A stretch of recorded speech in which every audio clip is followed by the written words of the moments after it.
الحمدللہ رب العالمین والعاقبۃ للمتقین والصلاة والسلام علی سید الانبیاء والمرسلین وعلی آلہ واصحابہ اجمعین، اما بعد فاعوذ باللہ من الشیطان الرجیم، بسم اللہ الرحمن الرحیم، الذی یراک حین تقوم وتقلبک فی الساجدین، صدق اللہ العظیم۔ ان اللہ وملائکتہ یصلون علی النبی یا ایہا الذین آمنوا صلوا علیہ وسلموا تسلیما، اللہم صلی علی سیدنا و مولانا محمد وعلی آل سیدنا و مولانا محمد وبارک وسلم، مولایا صلی وسلم دائما ابدا علی حبیبک خیر الخلق کلہم، منزہ عن شریک فی محاسنہ فجوہر الحسن فیہ غیر منقسم۔ اللہ تبارک و تعالی جل جلالہ و عم نوالہ کی حمد و ثنا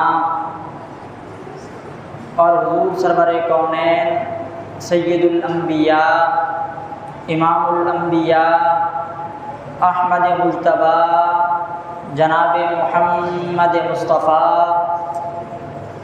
صلی اللہ علیہ وسلم کے دربار گوہر میں ہدیہ درود و سلام عرض کرنے کے بعد دعا ہے رب کائنات ہم سب کا یہاں مل بیٹھنا اپنی بارگاہ میں قبول و منظور فرمائے۔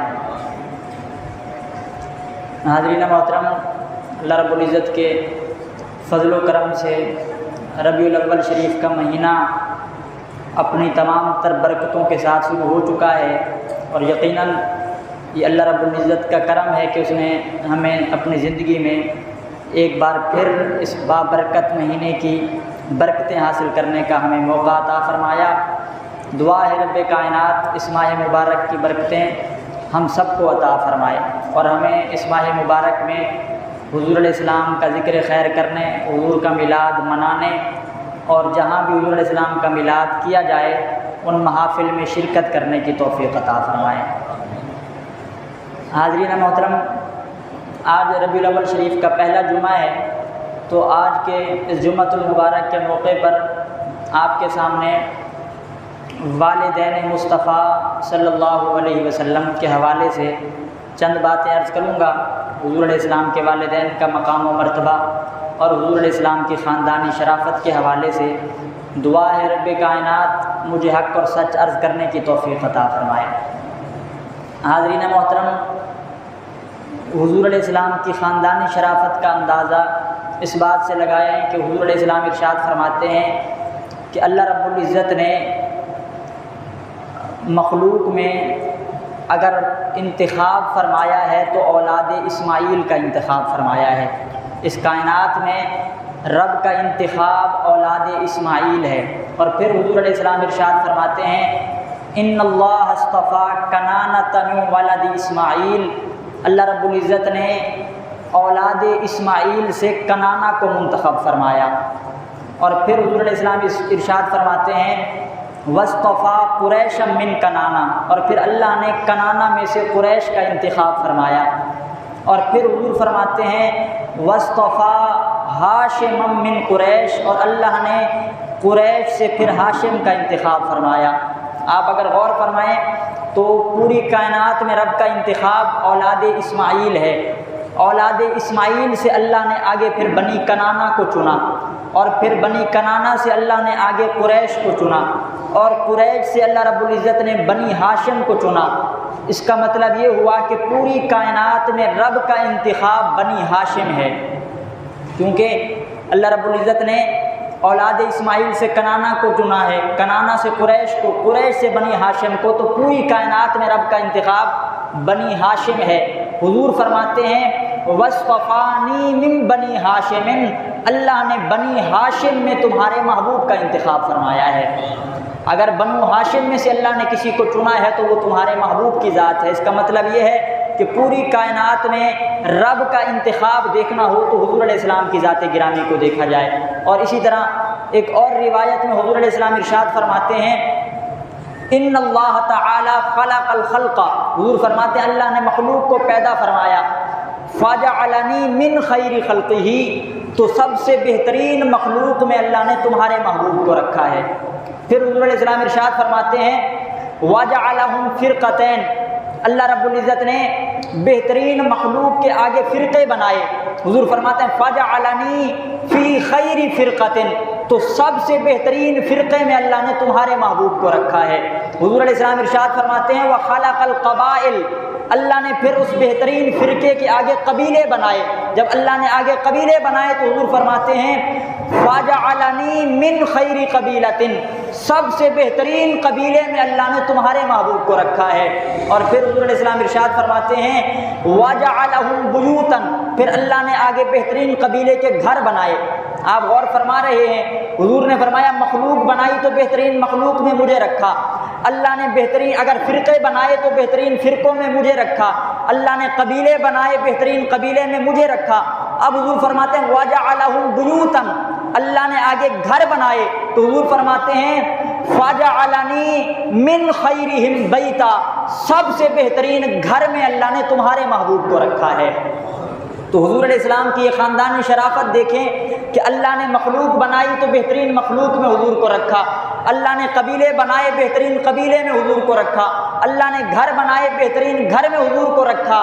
اور آپ جانتے ہیں گھر کی کوئی ذاتی حیثیت نہیں ہوتی، مکان کا کوئی ذاتی شرف نہیں ہوتا، گھر کی عظمت کا پتہ گھر والوں سے چلتا ہے، مکان کی عظمت کا پتہ مکان والوں سے چلتا ہے۔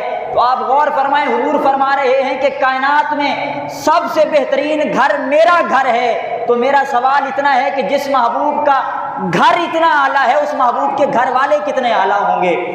جب محبوب کا گھر اس قدر بے مثال ہے تو گھر والے کتنے بے مثال ہوں گے؟ جب حضور کا گھر بے مثال ہے تو ماننا پڑے گا حضور کے گھر والے بھی بے مثال ہیں، حضور کے والدین بھی بے مثال ہیں۔ اللہ نے حضور علیہ السلام کو سب سے بے مثال گھرانے میں پیدا فرمایا، حضور کے والدین سب سے بے مثال ہیں۔ میں ایک حدیث پاک عرض کرنا چاہوں گا، اس کے راوی حضرت ابن عباس رضی اللہ تعالیٰ عنہ ہیں۔ حضرت ابن عباس رضی اللہ تعالیٰ عنہ آپ حضور علیہ السلام کے چچا زاد بھائی ہیں، حضرت بولیے سبحان اللہ۔ حضرت ابن عباس حضور کے چچا زاد بھائی ہیں، اور حضرت ابن عباس کو حضور نے دعا عطا فرمائی تھی۔ حضور نے دعا کی ہے مالک و مولا ابن عباس کو قرآن کی تعویل کا علم عطا فرما، انہیں قرآن کی فہم عطا فرما، قرآن کی سمجھ عطا فرما۔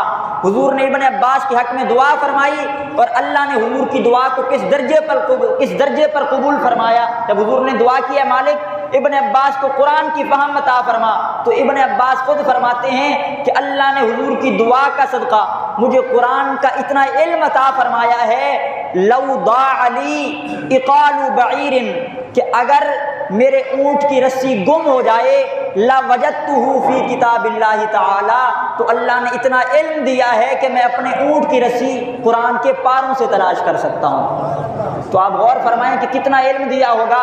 فرماتے ہیں اگر میرے اونٹ کی رسی گم ہو جائے تو میں وہ بھی قرآن سے تلاش کر سکتا ہوں، اللہ نے اتنا علم عطا فرمایا۔ اب ابن عباس خود ارشاد فرماتے ہیں، ابن عباس فرماتے ہیں کہ میں نے حضور علیہ السلام سے عرض کی۔ اب یہ سوال سنیے گا، بڑا بے مثال سوال ہے۔ حضرت ابن عباس عرض کرتے ہیں یا رسول اللہ این کنت وآدم فی الجنہ۔ اب یہ ترجمہ بھی سنیں گے انشاءاللہ لطف آئے گا، اگر سمجھ آئے تو آپ نے سبحان اللہ بھی کہنی ہے۔ حضرت ابن عباس عرض کرتے ہیں رسول اللہ این کنت وآدم فی الجنہ، یا رسول اللہ جب حضرت آدم جنت میں تھے تو آپ اس وقت کہاں تھے؟ یا رسول اللہ جب حضرت آدم جنت میں جلوہ گر تھے تو آپ کہاں تھے؟ تو حضور علیہ السلام ارشاد فرماتے ہیں اے ابن عباس جب حضرت آدم جنت میں جلوہ گر تھے تو تمہارے محبوب کا نور آدم کی پشت میں موجود تھا۔ جب جناب آدم جنت میں تھے تو میرا نور جناب آدم کی پشت میں جلوہ گر تھا۔ اور علماء نے لکھا ہے کہ جب اللہ رب العزت نے فرشتوں سے فرمایا کہ اے فرشتوں آدم کو سجدہ کرو، یہ سجدہ کرنے کا حکم اس لیے تھا کہ آدم کی پشت میں جناب محمد عربی کا نور موجود تھا۔ اللہ نے حضور کی نورانیت اور حضور کے نور کی وجہ سے فرمایا تھا کہ آدم کو سجدہ کرو۔ اب یہ حدیث پاک آپ ذرا غور سے سماعت کریں گے۔ راوی ابن عباس ہیں، پوچھا گیا رسول اللہ آپ کہاں تھے جب حضرت آدم جنت میں تھے؟ حضور فرماتے ہیں جب آدم جنت میں تھے میں آدم کی پشت میں تھا۔ اب حضور فرماتے ہیں جب آدم جنت سے تشریف لائے میں اس وقت بھی جناب آدم کی پشت میں موجود تھا۔ اب آگے حضور فرماتے ہیں، اسی حدیث کے اگلے الفاظ ہیں، حضور علیہ السلام ارشاد فرماتے ہیں کہ جب حضرت نوح علیہ السلام آپ کشتی میں جلوہ گر تھے اس وقت جناب نوح کی پشت میں بھی تمہارے محبوب کا نور موجود تھا۔ اسی لیے علماء کرام فرماتے ہیں کہ حضرت نوح علیہ السلام کی کشتی اگر طوفان کے اندر محفوظ رہی تو اس کا سبب یہی تھا کہ آپ کی پشت میں محمد عربی کا نور جلوہ گر تھا۔ حضور فرماتے ہیں جب جناب نوح کی کشتی جب جناب نوح کشتی میں جلوہ گر تھے ان کی پشت میں بھی تمہارے محبوب کا نور تھا۔ اب آگے اسی حدیث میں حضور فرماتے ہیں جب حضرت ابراہیم علیہ السلام نار نمرود میں موجود تھے حضرت ابراہیم کی پشت میں بھی تمہارے محبوب کا نور موجود تھا۔ تو حضور علیہ السلام یہ معاملہ ارشاد فرماتے ہیں کہ جب حضرت آدم جنت میں تھے ان کی پشت میں میرا نور تھا، جب جناب نوح کشتی میں تھے ان کی پشت میں میرا نور تھا، جناب ابراہیم آگ میں تھے ان کی پشت میں میرا نور تھا۔ اب حضور علیہ السلام ارشاد فرماتے ہیں لم یزل اللہ ینقلنی من اصلاب الطیبۃ الی الارحام الطاہرہ۔ حضور علیہ السلام ارشاد فرماتے ہیں کہ ہمیشہ اللہ نے مجھے پاک پشتوں سے پاک رحموں کی طرف منتقل فرمایا ہے، ہمیشہ میرا نور پاک پشتوں سے پاک رحموں کی طرف آیا ہے۔ میں یہاں اس حدیث کے تناظر میں آپ کے سامنے عرض کرنا چاہوں گا، حضور کیا فرماتے ہیں؟ حضور فرماتے ہیں لم یزل اللہ ینقلنی، ہمیشہ اللہ رب العزت نے مجھے منتقل فرمایا، میرے نور کو منتقل فرمایا، من اصلاب الطیبات، پاک صلبوں سے پاک پشتوں سے، الی الارحام الطاہرہ، پاک رحموں کی طرف۔ میں آپ کے سامنے فقط یہاں ایک بات عرض کرنا چاہوں گا، آج ہم دیکھتے ہیں کچھ بدبخت ایسے بھی ہیں جو معاذ اللہ حضور علیہ السلام کے والدین کے بارے میں کہتے ہیں کہ حضور کے والدین جہنمی ہیں، معاذ اللہ کہا جاتا ہے کہ حضور کے والدین مشرک تھے، حضور کے والدین کافر تھے۔ اللہ رب العزت قرآن میں فرماتا ہے انما المشرکون نجس، کہ مشرک تو پلید ہوا کرتے ہیں۔ حضور فرماتے ہیں کہ میں پلیدوں کی پشت سے نہیں آیا، میں حضرت آدم سے لے کر اپنے والد عبداللہ تک، جناب حوا سے لے کر اپنی والدہ حضرت آمنہ تک پاک پشتوں سے پاک رحموں کی طرف منتقل ہوتا آیا ہوں۔ تو ذرا آپ بتائیں کہ کافر مشرک ہوا کرتا ہے، حضور تو پاک لوگوں سے تشریف لائے ہیں۔ تو یہ حدیث بتا رہی ہے کہ حضرت آدم سے لے کر حضرت عبداللہ تک حضور کے تمام آبا بھی جنتی ہیں، حضرت حوا سے لے کر جناب آمنہ تک حضور کی ساری امہات بھی جنتی ہیں۔ حضور علیہ السلام کا نسب تمام جنتیوں سے جاری ہوا ہے، حضور کے نسب کے اندر کوئی بھی پلید شامل نہیں ہوا، اور یہ یقیناً ہر ایمان والے کا نظریہ ہے کہ اللہ نے ہمارے محبوب کو پاک لوگوں سے بھیجا ہے۔ لیکن آج ہم دیکھتے ہیں بدقسمتی سے کہ لوگ حضور علیہ السلام کے نسب کے بارے میں عجیب باتیں کر رہے ہوتے ہیں، حضور کے خاندان کے بارے میں عجیب باتیں کر رہے ہوتے ہیں، جبکہ جو میں نے آپ کے سامنے احادیث عرض کی ہیں ان سے روز روشن کی طرح واضح ہو چکا ہے کہ حضور فرماتے اللہ نے ہر دور کے اندر سب سے بہترین لوگوں کے اندر میرے نور کو رکھا ہے۔ ہر دور میں جو سب سے نیک لوگ ہوا کرتے تھے، جو سب سے اعلیٰ ہوا کرتے تھے، اللہ نے انہی کے اندر اپنے محبوب کے نور کو رکھا ہے۔ میں یہاں آپ کے سامنے ایک اور حدیث پاک عرض کرنا چاہوں گا حضور علیہ السلام کے نسب کے حوالے سے، کہ جناب حضرت صفیہ رضی اللہ تعالی عنہ حضور علیہ السلام کی پھپھی ہیں۔ حضور علیہ السلام کی پھپھی جناب حضرت صفیہ رضی اللہ تعالی عنہ کو کچھ لوگوں نے خاندانی طور پر تانا دیا۔ حضور علیہ السلام کی پھپھی ہیں اور خاندانی طور پر تانا دیا گیا کہ تمہارا خاندان کون سا اعلیٰ ہے؟ تو حضرت صفیہ نے جواب ارشاد فرمایا، آپ فرماتی ہیں کہ تم ہمیں خاندان کا تانا دیتے ہو کہ ہمارا خاندان اعلیٰ نہیں، ہمارے خاندان کے اعلیٰ ہونے کے لیے اتنا کافی ہے کہ اللہ نے محبوب مکرم کو ہم میں جلوہ گر فرمایا ہے۔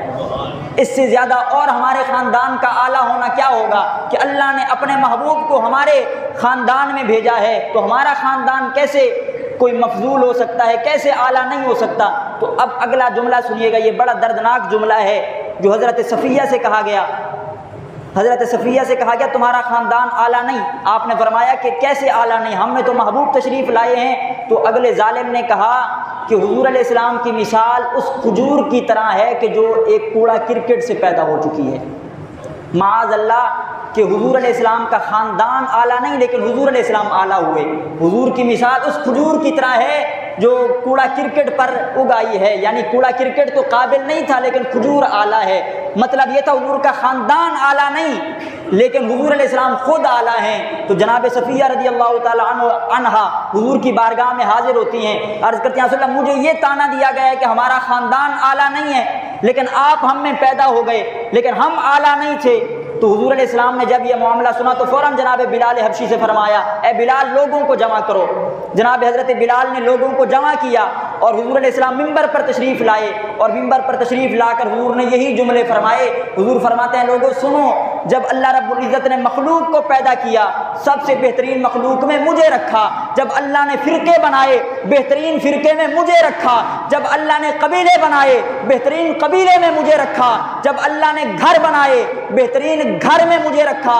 حضور فرماتے ہیں کائنات میں سب سے بہترین قبیلہ وہ بھی محمد کا قبیلہ ہے، بہترین گھر وہ بھی محمد کا گھر ہے۔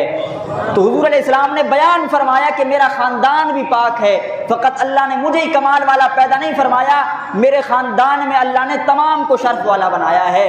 لہٰذا جناب محمد مصطفیٰ صلی اللہ علیہ وسلم آپ کے والدین کے بارے میں ہمارا نظریہ یہ ہے کہ حضور کے والدین جنتی ہی نہیں، فقط جنتی نہیں بلکہ حضور کے والدین کو تو مقام یہ ملا ہے کہ اگر مجھ جیسا کوئی بندہ جنت میں جائے گا تو حضور کے والدین کا صدقہ جنت میں جائے گا۔ اللہ نے حضور کے والدین کو ایسا مقام عطا فرمایا۔ لیکن آج کچھ لوگ کہا کرتے ہیں، آپ نے بھی شاید سنا ہوگا، نہیں جی حضور کے والدین تو جہنمی تھے۔ قاضی ابو بکر مالکی سے پوچھا گیا کہ اگر کوئی بندہ ایسا کہے کہ حضور علیہ السلام کے والدین معاذ اللہ جنتی نہیں ہیں، حضور کے والدین کے بارے میں غلط جملے بولے، تو قاضی ابو بکر مالکی فرماتے ہیں جو بندہ حضور کے والدین کے بارے میں بکواس کرتا ہے وہ پکا لعنتی ہے، اس کے لعنتی ہونے میں کوئی شک نہیں۔ تو کسی نے کہا حضرت اس پر کوئی دلیل ارشاد فرمائیں، تو آپ دلیل دیتے ہیں کہ اللہ نے قرآن میں ارشاد فرمایا ان الذین یؤذون اللہ ورسولہ لعنہم اللہ فی الدنیا والآخرہ، کہ وہ لوگ جو اللہ اور اس کے رسول کو اذیت دیتے ہیں، اللہ اور اس کے رسول کو تکلیف پہنچاتے ہیں، وہ دنیا میں بھی لعنتی ہیں آخرت میں بھی لعنتی ہیں۔ اور فرمایا اس سے بڑی تکلیف کیا ہوگی کہ حضور کے والدین کو جہنمی کہا جائے۔ آج آپ میں سے اگر کسی کے والدین کے بارے میں ایسا کہا جائے تو کیا اسے تکلیف نہیں پہنچے گی؟ حضور علیہ السلام ارشاد فرماتے ہیں من آذا قرابتی فقد آذانی، جس نے میرے قریبیوں کو تکلیف پہنچائی ہے اس نے حقیقت میں مجھے تکلیف پہنچائی ہے۔ لہٰذا حضور علیہ السلام کے والدین کے بارے میں ہمارا نظریہ یہ ہے حضور کے والدین جنتی ہیں، اور اگر ہم جیسے گناہ گاروں کو اللہ جنت عطا فرمائے گا تو مصطفیٰ کے والدین کا صدقہ جنت عطا فرمائے گا۔ لیکن اس پر میں دلیلیں عرض کرنا چاہوں گا کہ حضور علیہ السلام کی نسبت کیسی پیاری ہے، حضور کی نسبتوں کا شرف کیا ہے۔ حضرت جناب سیدہ عائشہ صدیقہ رضی اللہ تعالی عنہ، یہ ایک ایک حدیث بڑی قابل غور ہے، سمجھیے گا بھی صحیح، سنیے گا بھی صحیح، اگر سمجھ آئے تو پھر سبحان اللہ بھی ضرور کہنا ہے۔ جناب حضرت عائشہ صدیقہ رضی اللہ تعالی عنہ آپ ایک مرتبہ خشیت کے غلبے کی وجہ سے گریہ فرما رہی تھی، آپ رو رہی تھی، تو حضرت ابن عباس تشریف لائے۔ حضرت ابن عباس رضی اللہ تعالی عنہ آپ نے پوچھا کہ اے سیدہ آپ کس لیے روتی ہیں، آپ کس لیے غم کرتی ہیں؟ تو جناب سیدہ طیبہ عائشہ صدیقہ رضی اللہ تعالی عنہ آپ فرماتی ہیں کہ میں خشیت کے غلبے کی وجہ سے، رب کے خوف کے غلبے کی وجہ سے رو رہی ہوں، جہنم کا منظر یاد کر کے رو رہی ہوں۔ تو حضرت ابن عباس فرماتے ہیں کہ میں فقط اتنا آپ سے پوچھنا چاہتا ہوں، آپ جہنم کے خوف سے رو رہی ہیں، مجھے یہ بتا دیں کیا حضور کی نسبت نے بھی جہنم میں جانا ہے؟ آپ کو تو حضور کی نسبت حاصل ہے، حضور کی نسبتیں بھی جہنم میں جائیں گی۔ جب یہ جملہ سنتی ہیں جناب سیدہ فوراً خاموش ہو جاتی ہیں اور حضرت ابن عباس کو دعا دیتی ہیں، فرماتی ہیں اے ابن عباس فرجت عنی فرج اللہ عنک یوم القیامہ، اے ابن عباس آج تو نے ہم سے غم کو دور کر دیا ہے، قیامت کے دن اللہ تجھ سے غم کو دور کر دے۔ آج تو نے ہم سے غم کو دور کیا ہے، قیامت کے دن اللہ تجھ سے غم کو دور فرما دے۔ کہ حضور کی نسبتوں کا تو یہ مقام ہے، بلکہ حضور علیہ السلام نے یہاں تک ارشاد فرمایا، حضور فرماتے ہیں ان اللہ ابالی ان اتزوج او ازوج الا اہل الجنہ، حضور فرماتے ہیں اللہ نے مجھے یہ شرف دیا ہے کہ میں جس سے رشتہ لوں گا وہ بھی جنتی ہیں، جن کو رشتہ دوں گا وہ بھی جنتی ہیں۔ حضور کا شرف تو یہ ہے کہ حضور جس سے رشتہ کر لیتے ہیں تو اللہ رب العزت انہیں بھی جنتی بنا دیتا ہے۔ اور یہاں تک حضور علیہ السلام کے بارے میں حدیث پاک میں موجود ہے، مسالک الحنفاء میں امام جلال الدین سیوطی نقل فرماتے ہیں، حدیث قدسی اللہ رب العزت فرماتا ہے، اے محبوب انی حرمت النار علی صلب انزلک وبطن حملک وحجر کفلک۔ اب یہ حدیث پاک سنیے گا اور حضور کے والدین کا مقام و مرتبہ دیکھیے گا، بلکہ میں کہوں گا کہ فقط حضور کی بات نہیں، حضور کے والدین کی بات نہیں، بلکہ حضرت عبداللہ سے لے کر جناب حضرت آدم تک جتنے بھی حضور کے آبا تشریف لائے ہیں، اللہ رب العزت نے تمام کے بارے میں کیا فرمایا؟ فرمایا انی حرمت النار علی صلب انزلک وبطن حملک وحجر کفلک۔ محبوب آپ کی شان یہ ہے کہ آپ جس پشت کے ذریعے دنیا میں تشریف لائے ہیں، محبوب جس پیٹ نے آپ کو اٹھائے رکھا ہے، اے محبوب جس گود نے آپ کی کفالت کی ہے، ہم نے تمام پر جہنم کو حرام فرما دیا ہے۔ محبوب جہاں جہاں سے آپ کا تعلق ہوا ہے، آپ جس واسطے سے تشریف لائے ہیں، ان تمام پر جہنم کو حرام فرما دیا گیا۔ فقط حضور کے والدین کی بات نہیں، یہاں تو حضور کی تمام اجداد کی بات ہو رہی ہے۔ اور حضور علیہ السلام نے اپنی نسبت اپنے آبا کی طرف خود فرمائی ہے۔ حضور علیہ السلام جب نام لیا کرتے تو فرمایا کرتے کہ آنا محمد بن عبداللہ، پھر آگے فرماتے بن عبد المطلب بن ہاشم، حضور اپنا نسب بیان فرمایا کرتے تھے۔ اب اگر غور فرمائیں، حضور علیہ السلام نے اپنا نسب خود بیان فرمایا، جبکہ حدیث پاک میں آتا ہے حضور علیہ السلام نے ارشاد فرمایا کہ تم اپنی نسبت اپنے کافر آبا کی طرف نہ کرو۔ اگر کسی کے والدین کافر ہیں تو حضور نے فرمایا اپنی نسبت کافر والدین کی طرف نہ کرو، بلکہ حضور نے فرمایا تم یوں کہا کرو آنا ابن الاسلام، میں اسلام کا بیٹا ہوں۔ اپنی نسبت کفار آبا کی طرف کرنے سے منع کیا گیا، فرمایا کہ جب بھی نام لینا ہو اور والدین کفار ہوں تو کہا کرو آنا ابن الاسلام، میں تو اسلام کا بیٹا ہوں۔ اور حضور نے یہاں تک فرمایا، فتاوی رضویہ میں حدیث موجود ہے، حضور فرماتا ہے اگر کسی شخص نے اپنی 9 پشتیں گنوائیں، اپنی 9 پشتیں گنوائیں اور وہ جہنمی ہیں، یعنی وہ اپنے کافر آبا پر فخر کرتا ہے کہ میں تو فلاں کا بیٹا، میں فلاں کا بیٹا، میں فلاں کا بیٹا، فرمایا جس شخص نے اپنی 9 پشتیں گنوائیں اور وہ 9 کی 9 جہنمی ہیں تو ان کا 10واں بھی جہنم میں جائے گا۔ کہ وہ اپنے کافر والدین پر فخر کر رہا ہے، کافر والدین کی طرف نسبت کرنے سے منع کیا گیا، ان کی طرف نسبت کر کے اپنا نسب گنوانے سے منع کیا گیا، لیکن جب بات خود محمد عربی کی آئی، آپ نے اپنے والدین کو شمار فرمایا، اور شمار فرمانا اس بات کی دلیل ہے کہ اللہ نے حضور کے والدین کو جنتی بنا دیا ہے۔ حضور کے تمام والدین جنتی ہیں، اس لیے حضور علیہ السلام نے ان کو شمار فرمایا۔ میں آپ کے سامنے یہاں حضور علیہ السلام کے والدین کا نام ذکر کرنا چاہوں گا۔ حضور نے جو اپنا شجرہ خود بیان فرمایا ہے، اور یقیناً حضور علیہ السلام کا شجرہ ایمان والوں کے لیے سننا بھی سعادت کی بات ہے۔ ذرا بولیے سبحان اللہ، کہ حضور علیہ السلام نے اپنا شجرہ بیان فرمایا، اور کیا شجرہ بیان فرمایا آپ نے سننا ہے، ہو سکے تو جہاں پر میں رک جاؤں آپ نے سبحان اللہ ضرور کہنا ہے۔ حضور نے خود بیان فرمایا کہ میں کون ہوں، میرا شجرہ کیا ہے۔ ایک طرف فرمایا کہ والدین اگر کافر ہوں منسوب نہ کرو، لیکن آپ نے منسوب کر کے بتا دیا ہے کہ جناب عبداللہ سے آمنہ تک جتنے آبا اللہ نے مجھے عطا فرمائے ہیں وہ تمام جنتی ہیں، اور حضور نے نام لیے۔ حضور علیہ السلام ارشاد فرماتے ہیں آنا محمد بن عبداللہ، حضور فرماتے ہیں آنا محمد بن عبداللہ، آپ فرماتے ہیں میں محمد ہوں، میں عبداللہ کا بیٹا ہوں، اور پھر ارشاد فرماتے ہیں بن عبد المطلب بن ہاشم بن عبد مناف بن قصی بن کلاب بن مرہ بن کعب بن لؤی بن غالب بن فہر بن مالک بن نضر بن کنانہ بن خزیمہ بن مدرکہ بن الیاس بن مدر بن نزار بن معد بن عدنان۔ حضور علیہ السلام نے اپنا شجرہ فقط عدنان تک بیان فرمایا، اس سے آگے حضور نے نہیں بیان فرمایا۔ ہاں اس سے آگے کچھ حضرات بیان کرتے ہیں، لیکن وہ حضور نے خود بیان نہیں فرمایا، وہ مؤرخین نے بیان فرمایا ہے، وہ دوسرے ائمہ نے بیان فرمایا ہے۔ حضور نے اپنا شجرہ جو بیان فرمایا وہ فقط معد بن عدنان، آخری نام عدنان کا ہے۔ لیکن میں یہاں آپ کو ایک بات عرض کرنا چاہوں گا، حضور علیہ السلام نے آخری نام کیا بیان فرمایا؟ معد بن عدنان، آخری نام عدنان ہے، عدنان کے بیٹے معد ہیں۔ یہ معد بن عدنان کون ہیں؟ یہ حضرت موسیٰ کے زمانے میں تھے۔ اعلی حضرت عظیم البرکت فرماتے ہیں کہ معد بن عدنان اور حضرت موسیٰ کے درمیان کسی بات میں جھگڑا ہوا، کسی بات میں اختلاف ہوا، تو حضرت موسیٰ علیہ السلام نے یوں ہاتھ بلند کیے